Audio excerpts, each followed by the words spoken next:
Ward क्रमांक 7 मध्ये निवडणुकीपूर्वी राजकीय वातावरण तापले. माजी महापौर संगीता खोत यांच्या वक्तव्याचा सर्वपक्षीय निषेध. सांगली, मिरज, कुपवाड महानगरपालिकेच्या आगामी निवडणुकीच्या पार्श्वभूमीवर वॉर्ड क्रमांक 7 मध्ये राजकीय वातावरण चांगलेच तापले आहे. वॉर्ड क्रमांक 7 मधील माजी महापौर संगीता खोत यांनी केलेल्या पावसात छत्र्या उगवतात तसेच उमेदवार उगवले आहेत या वक्तव्याविरोधात सर्वपक्षीय नेत्यांनी एकत्रित तीव्र निषेध नोंदवला. या वक्तव्यामुळे नागरिकांमध्ये नाराजी पसरली असून लोकशाही प्रक्रियेचा अवमान झाल्याचा आरोप करण्यात आला. निषेध आंदोलनावेळी बोलताना विविध पक्षांच्या उमेदवारांनी स्पष्ट केले की गेल्या 5 वर्षात जर नगरसेवकांनी प्रत्यक्ष विकास कामे केली असती तर आज जनतेला निवडणुकीच्या रिंगणात उतरावे लागले नसते. समतानगर व 7 नंबर परिसरात पायाभूत सुविधा, रस्ते, पाणीपुरवठा व स्वच्छतेसारख्या मूलभूत प्रश्नांकडे दुर्लक्ष झाले असल्याचा आरोप उपस्थित करण्यात आला.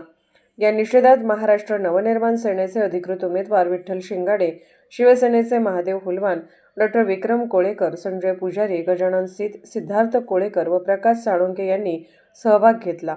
सर्वांनी एकमुखाने मत व्यक्त करत जनतेच्या प्रश्नांवर चर्चा व विकासाच्या मुद्द्यावरच निवडणूक व्हावी अशी मागणी केली. वॉर्ड क्रमांक 7 मध्ये आगामी काळात प्रचार अधिक तीव्र होण्याची चिन्हे दिसत आहेत. काल सांगली मिरज कुपवाड महापालिकेचे माजी महापौर सौ खोत या मॅडमनी या अपक्ष तसेच सर्व उमेदवाराबद्दल एक अवहेलना करणारं व खूप निषेधार्थ वक्तव्य केलेलं आहे. त्यांचं मत आहे की हे उमेदवार म्हणजे पावसाळ्यामध्ये उगवणाऱ्या छत्रीप्रमाणे आहेत. मी त्यांना सांगू इच्छितो की तुमच्या घरातला उमेदवार जो तुमचा बंटी आहे तो हे पावसाळ्या छत्रीप्रमाणे उमेदवारीमध्ये उतरलेला आहे, लक्षात ठेवा. आणि तुम्ही सुद्धा मतदारसंघामध्ये पावसाळ्या छत्रीप्रमाणेच पावसाळ्यात यायचा, अधूनमधून यायचा, हे सगळ्या जनतेला माहिती आहे. आणि हे जेवढे उमेदवार उभारलेत ना, हे उमेदवार की जो सगळे प्रभागातले उमेदवार हे लोकशाही टिकवण्यासाठी आणि जनतेला न्याय देण्यासाठी उभारले आहेत. ह्यांना कोणाचा फूस नाही आहे. तुम्ही जसे लोकांना फूस लावता ना लढवायसाठी, तसे उमेदवार लढलेले नाही आहेत. आणि हे स्वतःच्या ताकदीवर हिमतीवर लढतायत लोकशाही टिकवण्यासाठी. त्यामुळं तुमच्या पायाखालची वाळू सरकली असेल, तुम्हाला पराभव दिसत असेल समोर, म्हणून तुम्ही हे अशी वक्तव्य करत आहात. प्रचंड असा अजिबात तुम्हाला प्रतिसाद नाही आहे. तुमचा उमेदवार पडल्या हे लिहून घ्या. मत आहे माझं एकट्याचं नाही. आणि सर्व अपक्ष उमेदवार तुम्हाला त्यांची ताकद दाखवतील. आणि 16 तारखेला तुम्हाला कळेल की कुणाबद्दल कसं बोलायचं असतंय आणि हा पैशाचा माज कसं उतरवते जनता ते तुमच्या लक्षात येईल. नमस्कार, जय महाराष्ट्र. मी महाराष्ट्र नवनिर्माण सेना मिरज शहराध्यक्ष. वॉर्ड नंबर 7 मधील महाराष्ट्र नवनिर्माण सेना व शिवसेना युतीचा अधिकृत उमेदवार.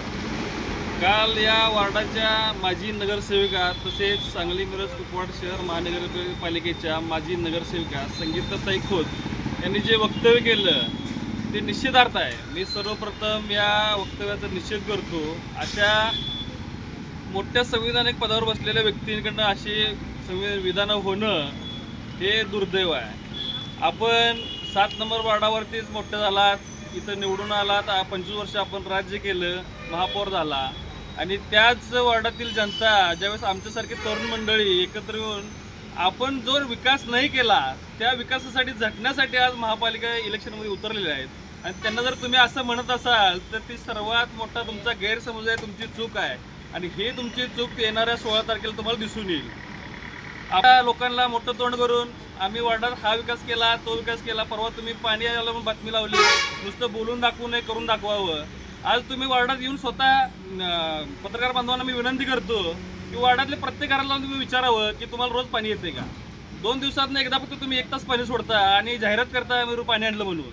अशी जाहिरात तुमची भाजपची कायमच केली आहे भाजपनं. आणि आम्ही तुम्हाला पण सांगतो, फक्त जाहिरातीवर जोर देऊ नका, कामं पण करा, जेणेकरून लोकांनी तुम्हाला म्हणावं कामं केल्यात. तुम्ही आमच्यावर वेळ आणली इलेक्शन लढवण्याची, ती जर तुम्ही कामं केली असती वेळ पण असती. ह्या येणाऱ्या महानगरपालिका निवडणुकीत तुम्ही फक्त पैशाच्या जोर लढताय, कारण आमच्याकडे निष्ठावंत आहेत, आम्हाला लोक मानणारा वर्ग आहे, आम्ही ग्राउंड लेवलला फिरलोय, लोकांच्या जाणीवा आहेत आम्हाला, आम्ही त्याच भागात राहतोय, लोकांच्या मध्ये फिरलोय. आम्हाला सांगितलं लोकांनी की भाजपनं फक्त विकास हा कागदावरती केलेला आहे आणि येणाऱ्या महानगरपालिका निवडणुकीत या कागदावरचा विकास जनता नक्कीच त्यांना दाखवल्याशिवाय सोडणार नाही.